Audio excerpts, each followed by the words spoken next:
Assalamualaikum warahmatullahi wabarakatuh. Berjumpa kembali di channel YouTube Jai Emprit. Melanjutkan buku Suluk Abdul Jalil Perjalanan Ruhani Syekh Siti Jenar karya Agus Suyoto, bab yang kelima, Cahaya Iman. Bulan purnama bercahaya terang di hamparan permadani langit yang membiru. Cahayanya menyinari permukaan bumi Palembang yang sudah tua dan terlalu kenyang, mengenyam pahit dan getir kehidupan penghuninya. Lebih dari 1000 tahun bergantian kapal, jum, perahu, dan sampan melintas dan berlabuh. Dari ratu, bangsawan, saudagar, pendeta, perampok, hingga gelandangan pernah tinggal di pangkuan bumi Palembang. Sejak kekuasaan Sriwijaya ditegakkan di sana, kemakmuran Palembang sebagai bandar perniagaan menarik hasrat siapapun untuk bisa menguasai pusat kenikmatan duniawi yang terletak di tengah hamparan samudra itu. Wang Saming yang berkuasa di daratan Cina pun tergiur oleh kemolekan dan kecantikan Palembang. Itu sebabnya ketika utusan dari Palembang yang merupakan bagian dari Majapahit menghadap Kaisar Cina, ia disambut dengan penuh kemuliaan seolah-olah duta sebuah negara merdeka. Hayam Wuruk, Maharaja Majapahit, sangat murka dengan tindakan Kaisar Cina yang menerima dan memperlakukan utusan Palembang seperti seorang duta. Ia kemudian menggerakkan armada Majapahit meluluh lantakkan bandar Palembang. Setelah peristiwa itu, ia menunjuk salah seorang saudara-saudara tirinya, putra Prabu Kertawardhana dari Isti Selir, adik dari Singhawardhana yang bernama Prameswara, menjadi adipati Palembang. Tetapi pesona bandar Palembang telah menggoyahkan kesetiaan Prameswara. Tak lama setelah Hayam Wuruk mangkat, Prameswara menyatakan Palembang sebagai negara merdeka. Wikramawardhana yang masih keponakan Prameswara menolak pernyataan setia adipati Palembang itu. Armada Majapahit sekali lagi dikerahkan untuk menghancurkan Palembang. Prameswara melarikan diri dan akhirnya mendirikan kerajaan Malaka. Sementara itu, usai pemberontakan Prameswara, kekacauan kerusuhan meluas di Palembang. Sejarah kemudian mencatat di dalam kekacauan itu muncul seorang bajak laut bernama Liang Tauming. Dengan seluruh kekejaman dan kebrutalannya, dia menampakkan cakar kekuasaan di bandar Palembang. Liang Tauming tidak membawa kemakmuran apapun kecuali makin meningkatnya kekacauan dan ketidakseimbangan hidup rakyat Palembang. Dan Palembang yang kala itu disebut Kukang pun tenggelam dalam kegetiran yang menyakitkan. Bukan hanya penghuni bandar Palembang yang merasakan kegetiran di bawah kekuasaan Liang Tauming, saudagar-saudagar Cina pun merasakan kepahitan serupa sehingga mereka beramai-ramai melapor kepada Kaisar. Liang Tauming kemudian dieksekusi. Sebagai gantinya, tampillah Cempoko yang selalu mengirim upeti sebagai bukti bahwa bandar itu tunduk di bawah kekuasaan Kaisar Cina. Kerajaan Majapahit yang makin melemah kekuatannya tidak mengambil tindakan apapun terhadap kebijakan Kaisar Cina yang telah menjadikan Palembang sebagai bagian dari kekuatannya. Majapahit terus disibukkan dengan pemberontakan di dalam negeri.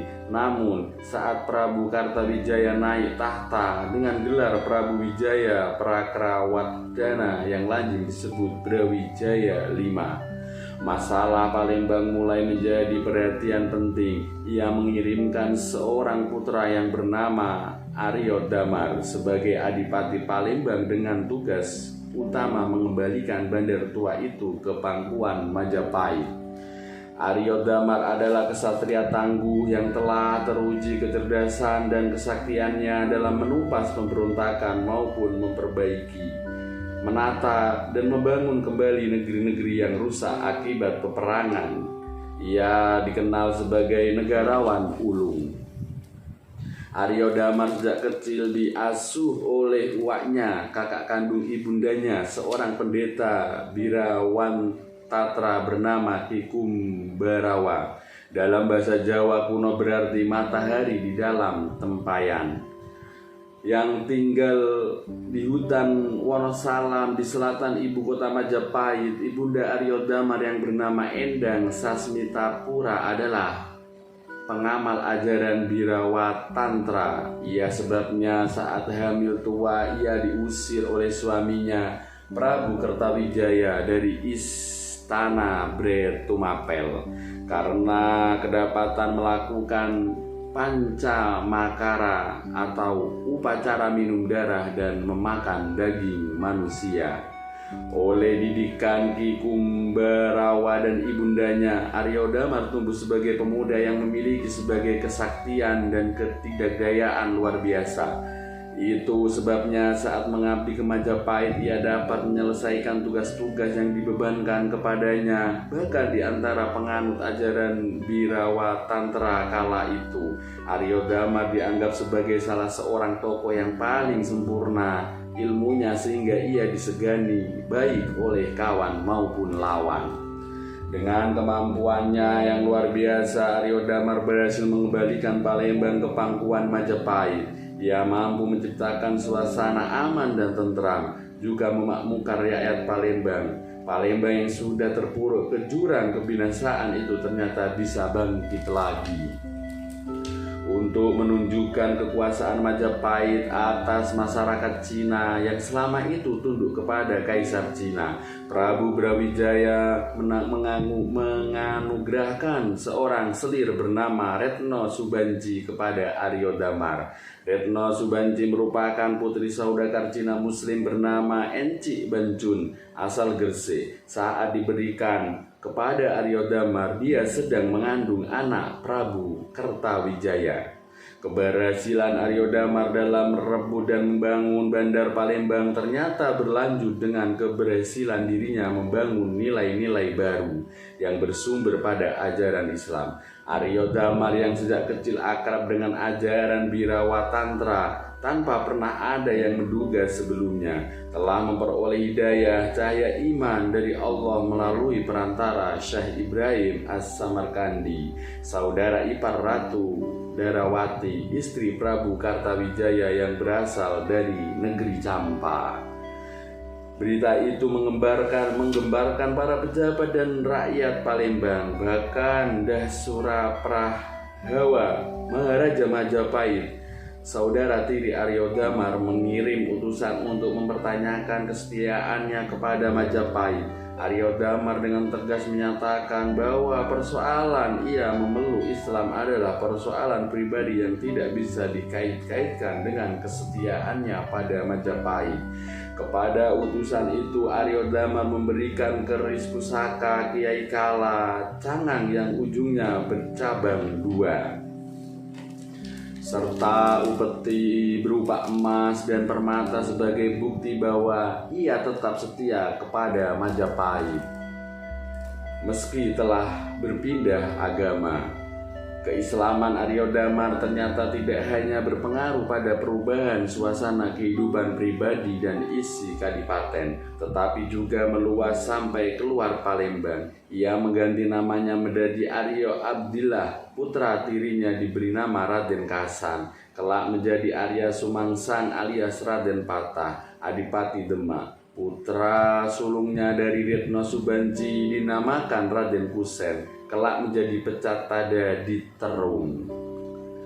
Ketika usianya makin merambat senja, Aryo Abdillah meninggalkan kadipaten. Ia digantikan oleh Adipati Karangwidara yang bernama Pangeran Surodirejo, yang tidak lain adalah putra Raden Kusen. Aryo Abdillah kemudian memilih tinggal di rumah sederhana di kampung yang dinamakan Padamaran. Padamaran artinya kediaman Aryo Damar. Dari Padamaran itulah ia memberikan kebenaran ajaran Islam. Mula-mula ia menyiarkan kepada penduduk di sekitar Padamaran. Dulu penduduk di sana terkenal sangat menentang ajaran Islam yang disebarkan oleh Syarif Husain Hidayatullah, bangsawan Arab yang menjadi pemimpin di daerah Usang sekampung. Namun di bawah bimbingan Aryo Abdillah, penduduk dengan sukarela berkenan memeluk Islam. Begitulah daerah-daerah kafir seperti Talang Lindung, Bunyian, Lebak Teluk Rasau, Lebak Air Hitam, dan Lebak Segalau telah menjadi perkampungan Muslim.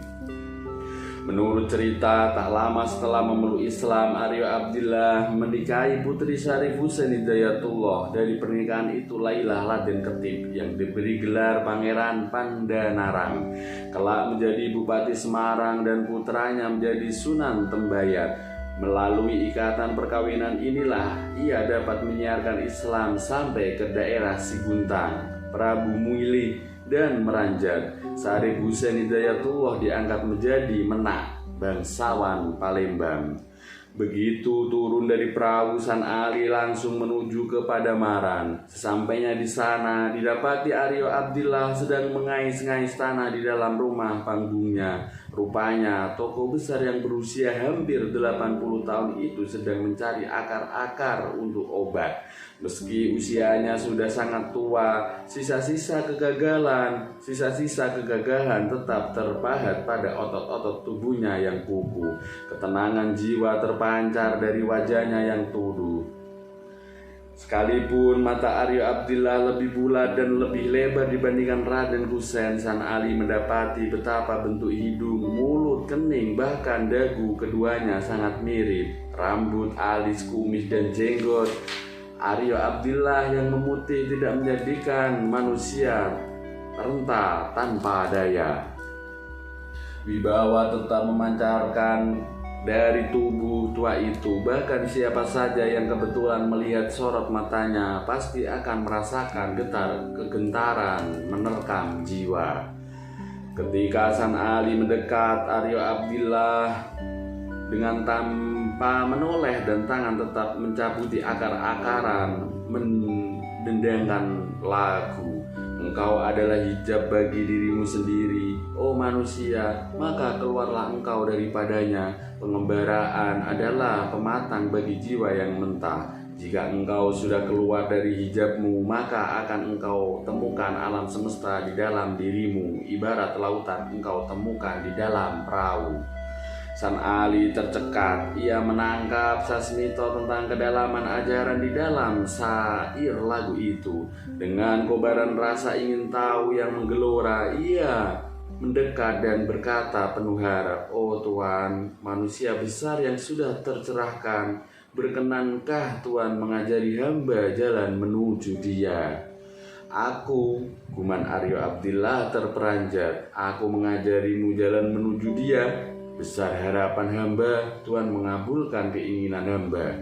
Tidak ada yang bisa mengajari manusia menuju jalannya kecuali Dia sendiri, dengan jalan-jalan yang ditentukannya. Tapi Tuan, siapakah engkau dan dari mana asalmu, oh anak muda?" "Hamba San Ali, putra angkat Ki Danusela Kuwu Caruban." "Kalau begitu engkau masih keponakanku sendiri, karena di Danusela adalah saudara tiriku." Aryo Abdillah mengangkat alis kanannya ke atas. Benar Tuan, hamba bahkan telah berjumpa dengan Paman Dara dan Kusen, putra tuanku di Caruban. San Ali menjelaskan. Aryo Abdillah menunduk diam sejenak kediaman. Kemudian ia berkata, apa yang bisa kuajarkan kepadamu, oh anak? Jika engkau memiliki jalan sendiri menuju dia, itu benar, oh tuanku. Tetapi Tuhan bisa menceritakan perjalanan Tuhan sehingga hamba bisa mengambil hikmah di balik cerita Tuhan.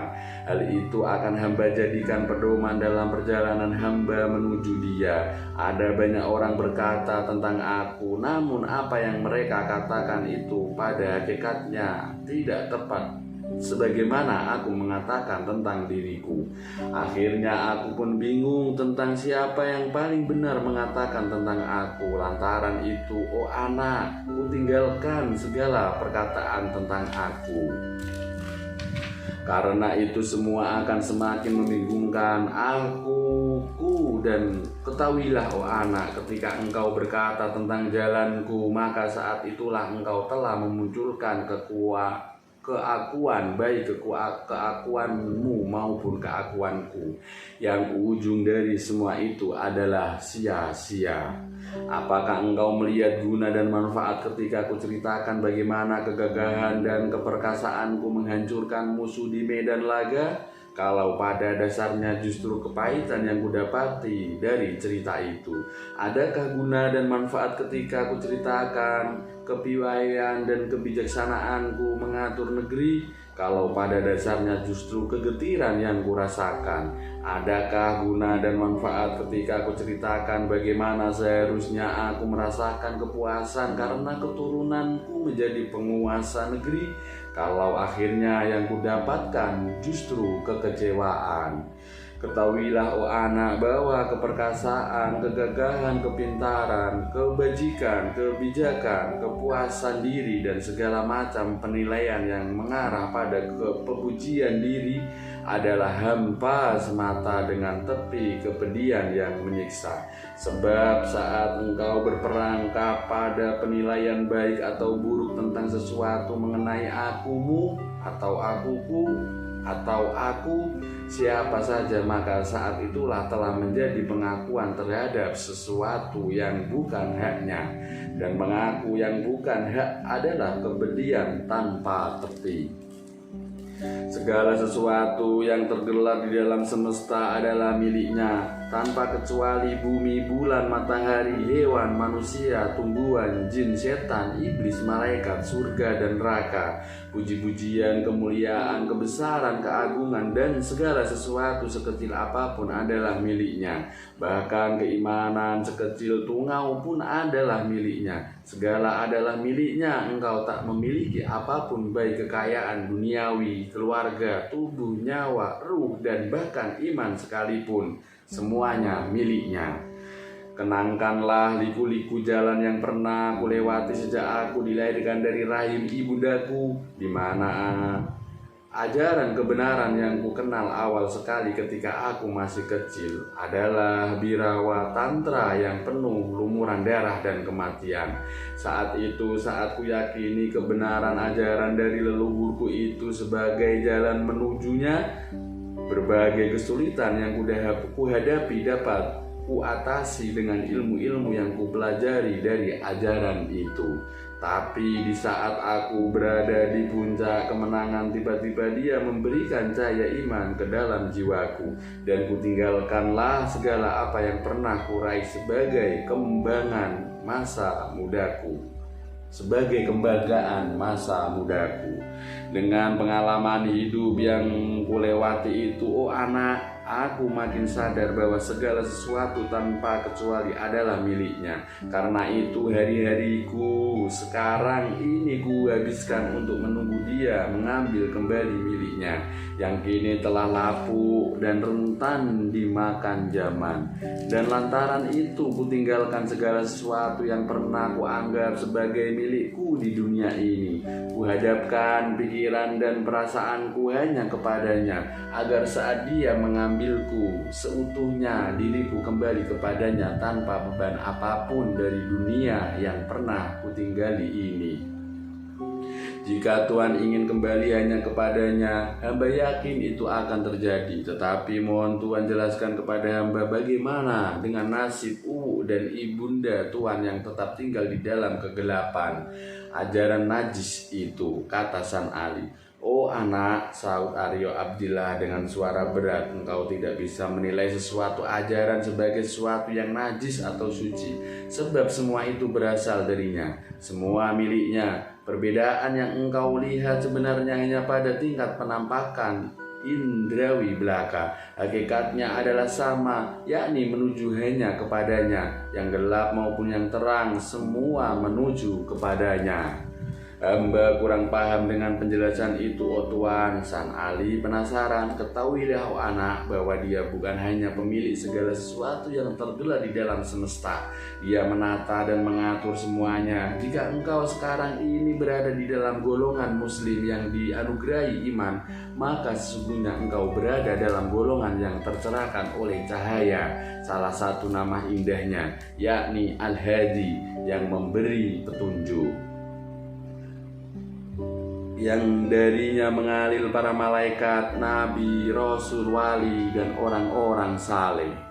Sementara jika engkau berada di dalam golongan di luar penganut ajaran Islam yang engkau nilai najis karena terlumpur darah, maka sesungguhnya engkau berada di dalam golongan yang berbimbang oleh salah satu nama indahnya, yakni Al-Muzil, yang menyesatkan, yang darinya mengalir iblis, setan, penyembah bara, pemuja kegelapan, dan pengorbanan darah. Tetapi semua itu bersumber darinya dan bermuara kepadanya. Dialah yang tunggal, yang memiliki kekuasaan mutlak menggolongkan orang ke dalam pancaran masing-masing namanya. Dia pula yang berkuasa mutlak membimbing orang ke jalan terang atau menyesatkan orang ke jalan gelap tanpa ada yang bisa mengganggu gugat. Sudah tertulis di dalam dalil, nurun ala nurin yahdi Allahu linurihi man yasha. Cahaya di atas cahaya, dia membimbing dengan cahayanya siapa yang dia kehendaki. Tertulis pula dalil, man yahdi Allahu fala mudillahu wa man yahdi Allahu fala mudillalahu wa man yahdilhu fala hadiyalahu. Siapa yang ditunjuki Allah, engkau tak bisa menyesatkan, dan siapa yang disesatkan, Allah tak bisa engkau menunjukinya. Jadi jalan terang atau jalan gelap pada hakikatnya tergantung mutlak pada kehendaknya. Engkau menganggap suci ajaran agamamu karena engkau berada di dalam pandangan agamamu yang menganggap ajaran lain sesat dan najis. Namun jika engkau berada di dalam ajaran lain, maka ajaran yang lain itu akan menilai sesat dan najis agamamu. Dia memang menempatkan sudut pandang yang berbeda bagi tiap-tiap umat untuk memandang kenyataan yang tergelar di hadapannya. Dengan sudut pandang itulah masing-masing manusia memiliki perbedaan dalam memandang kebenaran agama yang dianutnya. Semuanya, terutama yang awam, memiliki penilaian bahwa agama yang dianutnya itulah yang paling baik. Ketahuilah, oh anak, lanjut Aryo Abdillah, bahwa orang menjadi muslim atau menjadi penganut ajaran Bhairawa Tantra pada hakikatnya bukanlah keinginan pribadinya.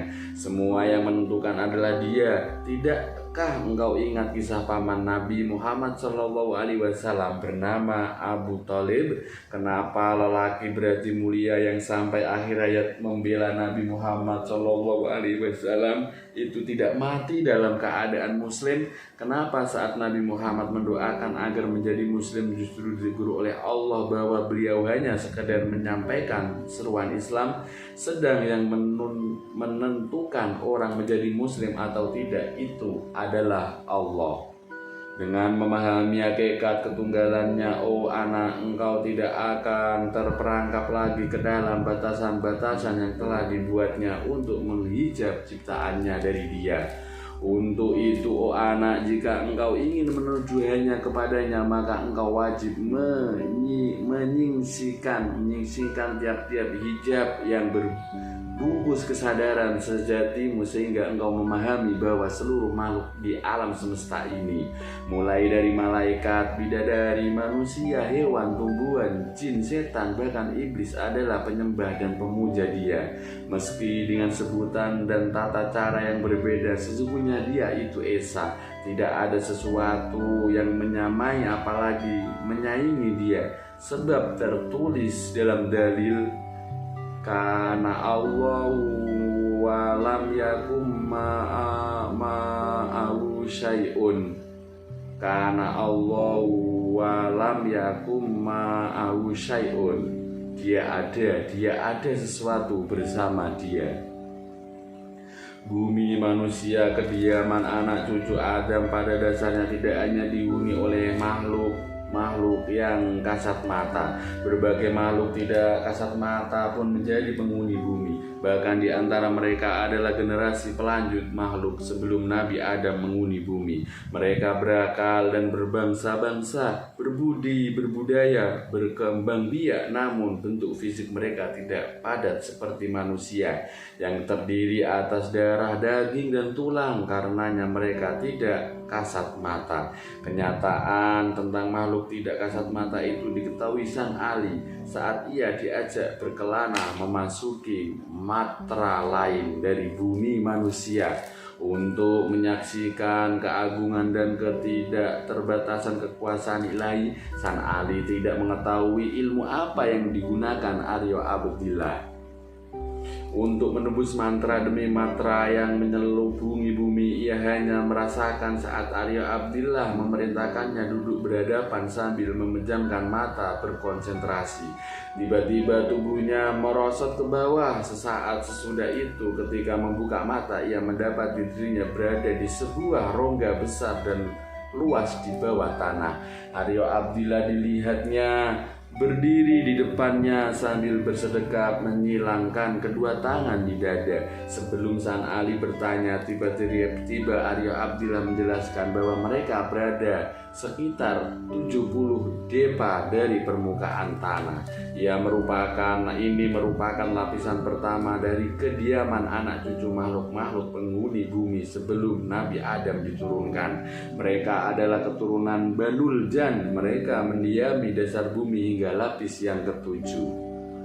Tuanku, apa mereka itu yang disebut jin? Tanya San Ali takjub. Kita umat Islam menyebutnya seperti itu. Sebenarnya mereka beraneka macam. Bentuk mereka mirip manusia dengan satu kepala, dua tangan, dan dua kaki. Sebagian di antara mereka ada yang memiliki sayap seperti kelelawar dan burung, namun sebagian besar tidak bersayap.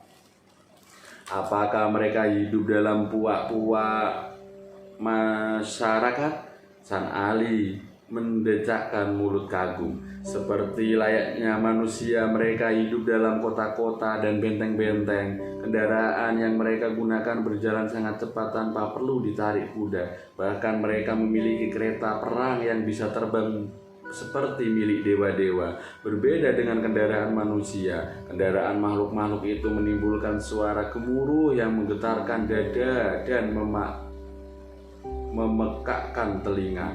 Aryo Abdillah menguraikan, apakah tuanku akan mengajak hamba mengunjungi kota-kota mereka? Tanya San Ali dengan rasa ingin tahu berkobar-kobar. Apakah mereka tidak menyerang kita? Sebelum engkau mengenal mereka, oh anak, kata Aryo Damar datar, engkau harus tahu tentang mereka sehingga engkau tidak terperosok ke jurang kesesatan sebagai manusia yang mengenal mereka. Hamba menunggu petunjuk dan akan patuh, Tuan. Aryo Damar diam sesaat. Sejenak sesudah itu, dengan suara berat dan penuh keseruan, dia mulai menguraikan tentang makhluk-makhluk penghuni dasar bumi. Menurut Aryo Abdillah, leluhur makhluk-makhluk itu pada zaman dahulu kala penghuni permukaan bumi selayaknya manusia. Namun mereka sangat sombong dan membanggakan ilmu pengetahuannya. Akhirnya terperangkaplah mereka ke dalam kebiasaan menumpahkan darah sesamanya. Dengan kereta perang yang bisa terbang, mereka menembus langit menuju ke bintang-bintang, tempat kediaman para malaikat, makhluk yang diciptakan Allah dari cahaya.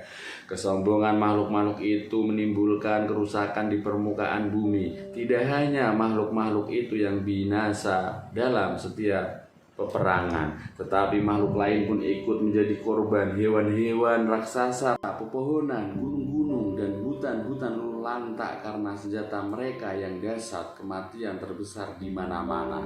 Jika tidak segera dicegah, maka dipastikan bumi akan binasa.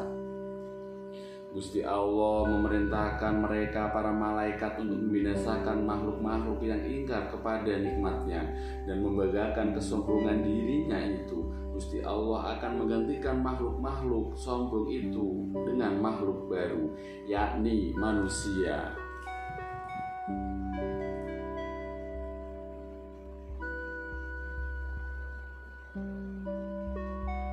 Demikianlah para malaikat beramai-ramai turun ke bumi, kota-kota dan benteng-benteng mereka yang kokoh dan perkasa diluluhlantakkan. Mereka dibinasakan oleh senjata-senjata malaikat yang lebih dahsyat daripada milik mereka. Sebagian besar di antara mereka binasa, sisanya melarikan diri dari daratan menuju pulau-pulau di tengah samudera.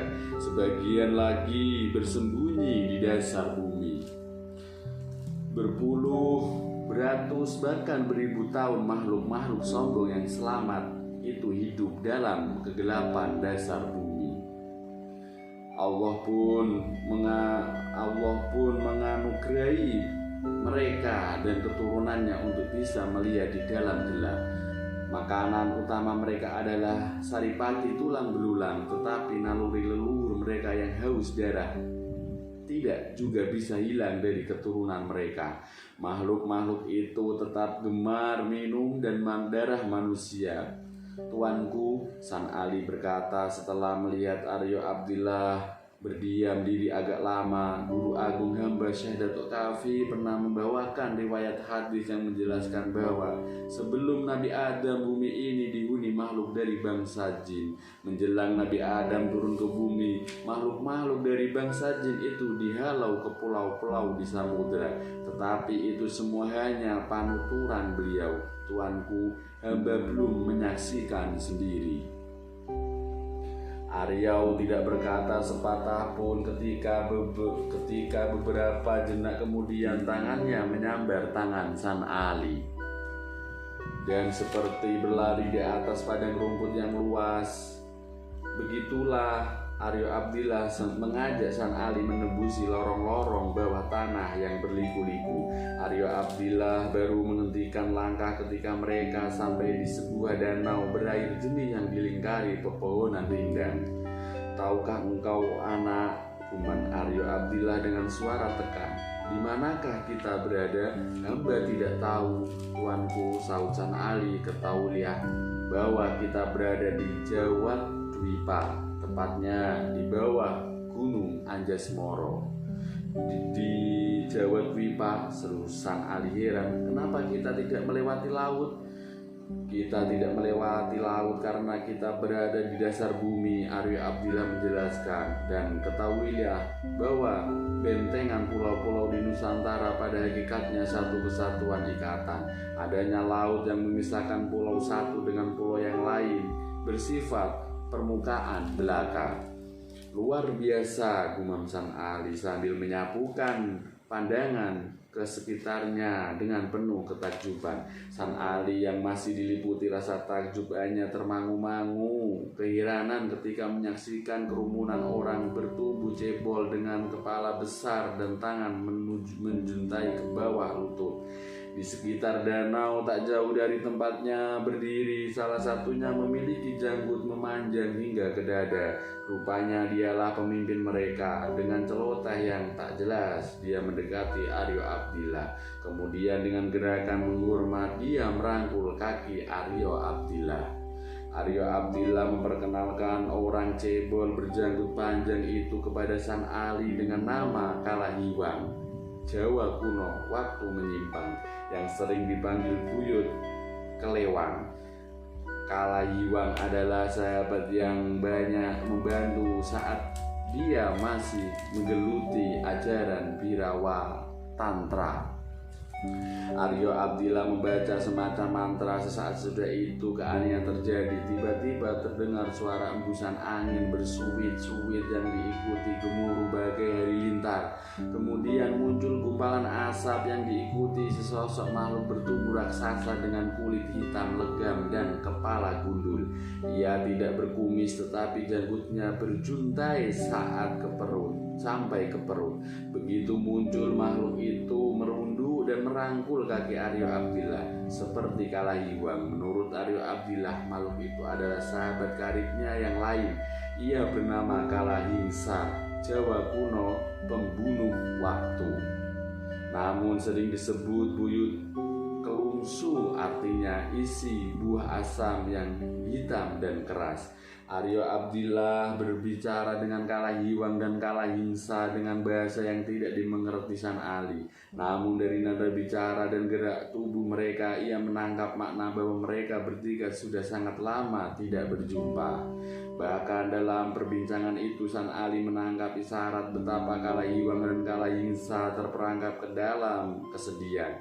Aryo Abdillah terlihat beberapa kali menarik napas berat seolah-olah melepaskan beban yang menggumpal di dada. Setelah cukup lama berbincang-bincang, akhirnya Aryo Abdillah mengajak San Ali meninggalkan tempat itu. Kala ini San Ali merasakan perjalanan cepat laksana kilat. Keduanya berhenti di suatu kota yang terang benderang dan berarsitektur aneh. Rumah-rumah dibangun bersusun-susun, orang-orang berlalu lalang dengan pakaian aneka warna. Kendaraan-kendaraan aneh tanpa hewan penari bersiluweran dengan suara gemuruh. Yang ajaib lagi, lampu-lampu yang menerangi kota tidak menggunakan nyala api. Aryo Abdillah menjelaskan bahwa kota itu terletak di lapis bumi ketujuh, lapis yang paling dekat dengan tungku api bumi. Para penghuni berperadaban lebih maju dibandingkan penghuni di lapis lain. Meski mereka maju, naluri suka menghirup darah manusia tetap belum hilang. Pada saat-saat tertentu ketika bumi diliputi kegelapan, terutama saat terjadi gerhana, para penghuni bumi lapis ketujuh ini beramai-ramai keluar dari kediaman mereka melalui kawah gunung berapi dan gua-gua. Mereka beriringan mencari mangsa untuk dijadikan jamuan pesta besar di bumi utara yang tenggelam dalam kegelapan selama 5 bulan.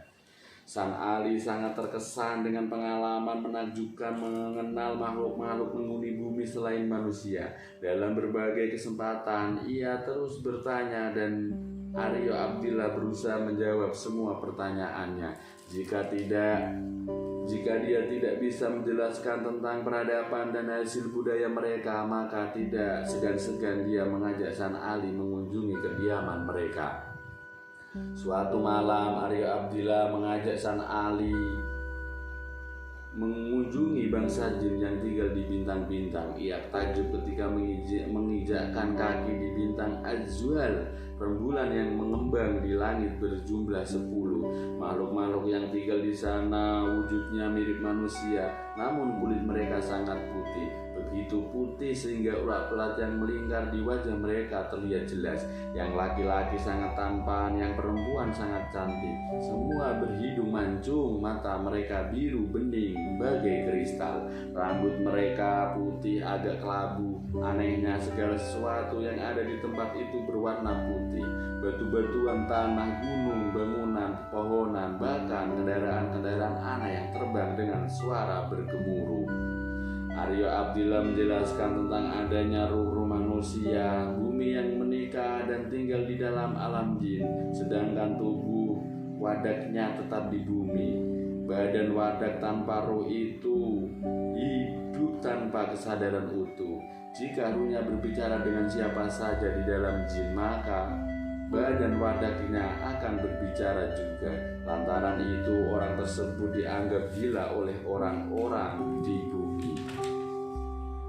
Jika ruhnya diajak balik ke dalam wadaknya, tanya San Ali, apakah orang tersebut akan sembuh dari gila? Tentu saja, oh anak, kata Aryo Abdillah, tetapi untuk membawa kembali roh bukan pekerjaan gampang. Alam makhluk-makhluk itu sangat luas, bisa saja ia tinggal di dasar bumi atau di bintang Azwal, Az-Zuhra, Al-Utarid, Al-Mustari, Al-Mukhri, bintang Soma, Brihaspati, Sukra, bahkan bintang Buddha. Lagi pula belum tentu roh itu mau diajak balik ke badan wadaknya di bumi.